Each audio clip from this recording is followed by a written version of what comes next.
Welcome to episode 3 of our YouTube channel about building a fashion brand. In today's episode, we will be discussing the importance of creating your own identity and DNA as a fashion brand. As a fashion brand, it's essential to have a unique identity that sets you apart from the competition. This identity is your DNA and it's what defines your brand personality and the image that you want to project to your customers. To create your own identity and DNA, you need to start by understanding who you are and what vision you have for your brand. Ask yourself questions like, what values and beliefs do I want my brand to embody? What kind of message do I want to send to my customers? What kind of experience do I want my customers to have when they engage with my brand? Once you have a clear vision of your brand, you can start to create your DNA. Your DNA is made up of a range of elements including your brand name, your logo, which is very important, tagline, color palette, and design aesthetic. These elements should all work together to create a cohesive and recognizable brand image.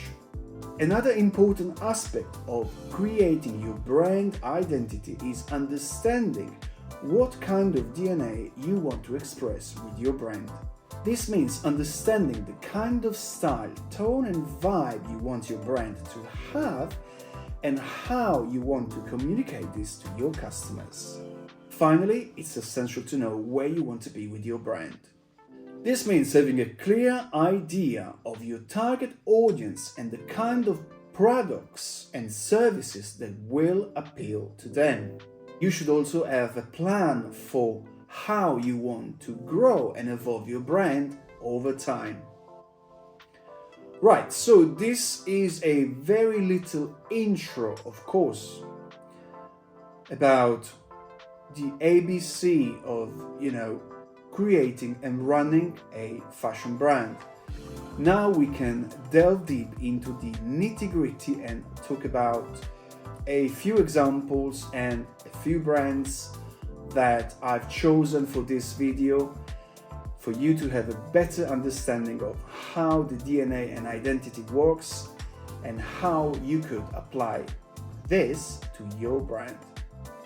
In addition, I will also talk about a bit of my brand to give you the sort of experience and how I have evolved with my brand, with the imagery, and the very strong DNA I created for my brand. Just bear in mind, identity and DNA are two very difficult things, which are basically joining in. They are together, and they can be for your brand the way to stand out from the crowd. So the brands I've chosen to discuss with you today are Versace and Moschino, and of course Daniele Bardis too, because I can give you a very direct experience, vision, and how I felt when I was, especially at the beginning of when I was building my DNA and identity. Right, so Versace, I love Versace. I always loved Versace since I was a teenager. And Versace has been the reason why I'm doing this job today, the reason why I've chosen to become a fashion designer, because I was completely mesmerized by Gianni Versace, which was the founder and the creative director of Versace. And when I was 17, Versace really hit the apex of popularity, success, selling all over the world. Versace was the talk of the town because with those beautiful dresses made with, embellished with metal parts, metal components, stones, the points for the shirt and all the gold detail and on leather jackets, jeans, dresses, everything was incredible because it was something new, as well as the embroidery and beading we have seen on those beautiful dresses on Versace's catwalk for many years, probably until today. And they were just masterpieces, pieces of art. And they are still dictating fashion nowadays. So what Versace has done in the 90s, it was absolutely remarkable, super strong, unforgettable, really unforgettable. But that's because Gianni Versace, was able to create a super brand with his vision and DNA. So Versace has created this very remarkable and recognizable image with these incredible elements that can make a Versace outfit or a bag or a jacket or anything like that recognizable from distance, from almost from the moon, because the DNA breathes through the clothing. The DNA is present on every single detail, which is absolutely incredible, unique, and very hard to beat it, very hard to copy. That's why Versace is so successful, and has been successful from the very beginning, because they built this super strong DNA, which is still the same today. Yes, they have evolved like we should all do, but they kept these very strong features that are Versace. End of the story. Recognizable, remarkable, and I would say very unique and very stylish. So, in other words, what I'm trying to say to you, not to copy Versace, of course, but analyze, for instance, how incredible is the detailing of the branding of Versace. It's really incredible. I love it. It's been for me very inspirational, and still today I love Donatella. I've met her. She's a wonderful person and she really works hard. So now we can finally talk about Moschino, and we can see the differences between Versace and Moschino, and why did I choose these two incredible brands. So Moschino has, as you know, a great sense of humor, which has been even more amplified by Jeremy Scott, which I adore. I never met Jeremy. I hope one day I will, and I will say bravo.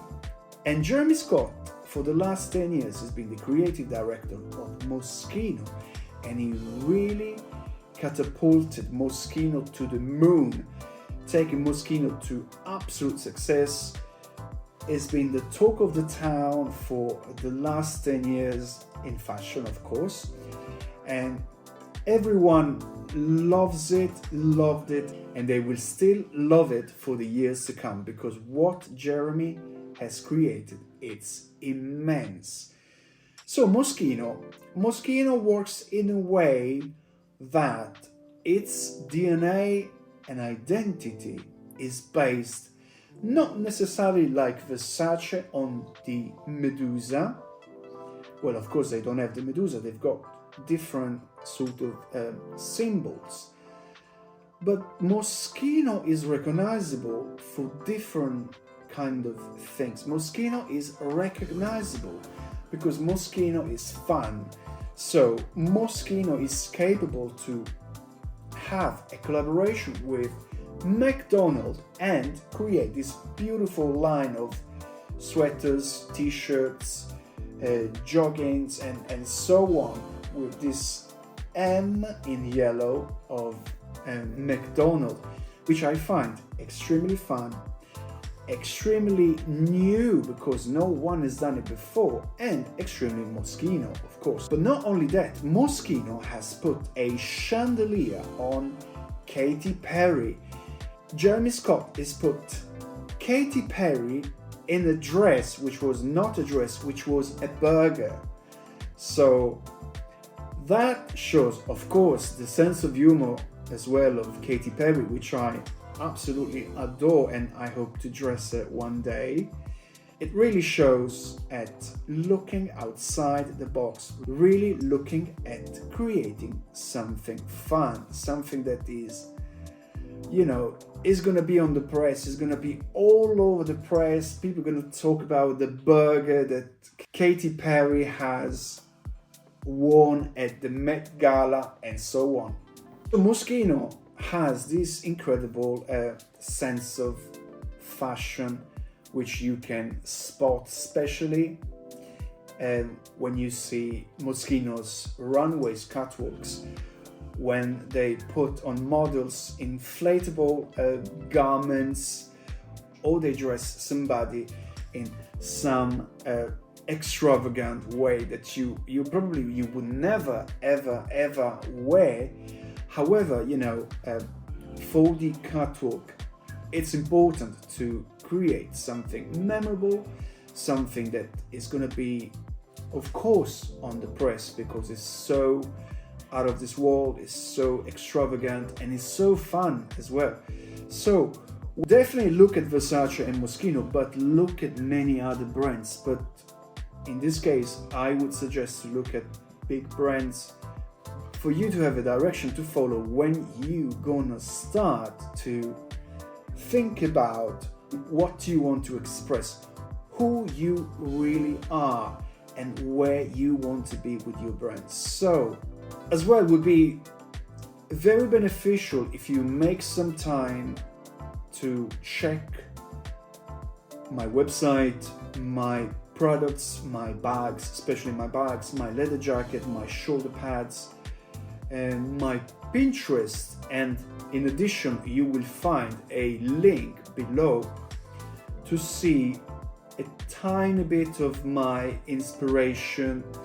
Where did I come from? What inspired me? What has been my vision to get started with my branding? Last but not least, I want to give you some tips from my experience and my constant branding and developing of my brand as Daniele Bardis, and the things I do and the things I've done for my brand to understand who I was and what did I want to express with my brand.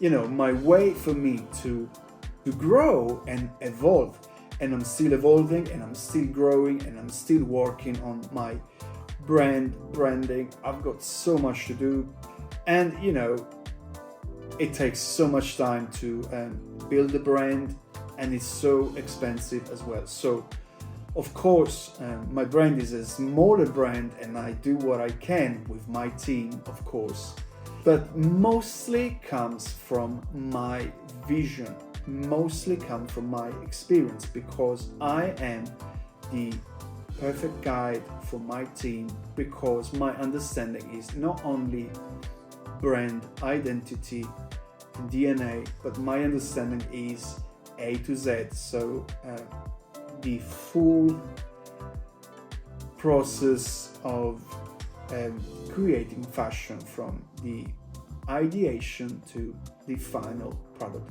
That's how I managed to make some space for my brand in the crowd, because I've got this incredible knowledge which I've learned, and I'm still learning today, and I've learned over the years, and it's been so much fun. and I continue to develop, evolve, and embrace more things, more cultural influences, more details, more components, more ideas, and so on. Look at my brand, look at the things I do, look at the things I've done. Go on Pinterest, you will find all the collections I've sold, catwalked, exhibited, and so on. And you will see as well a part of my inspiration, which could be very beneficial to you to see where I come from, what kind of things were inspiring me. The Array of London, the Gothic architecture of London, the modern architecture of London, my childhood, the things that I used to do when I was a kid, the things that influenced my life and made me become the person I am today. There is as well a part of, life where you have been experiencing things that are probably not the best, because sometimes life can be tough, which is part of my childhood and my early teenage, and I all included those kind of things from my private life, from my childhood, from my good and bad experience into my DNA and identity. And you should do the same. You should really think about yourself, your life, your childhood, good things, bad things, things that you enjoy, things that you didn't like, and try to find a balance to understand who you are, what you want to express, and how you're going to express this, and how you're going to be building your DNA. So I really hope you have enjoyed the video of today. Go to see Versace, go to see Moschino, go to see Daniele Bardis. Let me know if you have any question. I will try to be, probably with a bit of time, I will try to get back to you as soon as possible. You can reach me out on my media as well, and they're all called or named Daniele Bardis. I might be able to give you some tips, and as well I do consulting for companies in UK and in Europe as well. So feel free to reach out if you need some help, because I do understand that building your DNA and your identity, imagery, branding, and so on, it takes so much time, and it's not going to happen in a day or two. It will take some time, so be prepared, be calm, take your time, don't rush, because beautiful things cannot be done in a day or two. It takes much more than that. So stay tuned. Thank you very much for your time. Please don't forget to subscribe, it's very important, and tap the bell to be notified when I will upload my next video. Bye for now, and I hope to see you soon.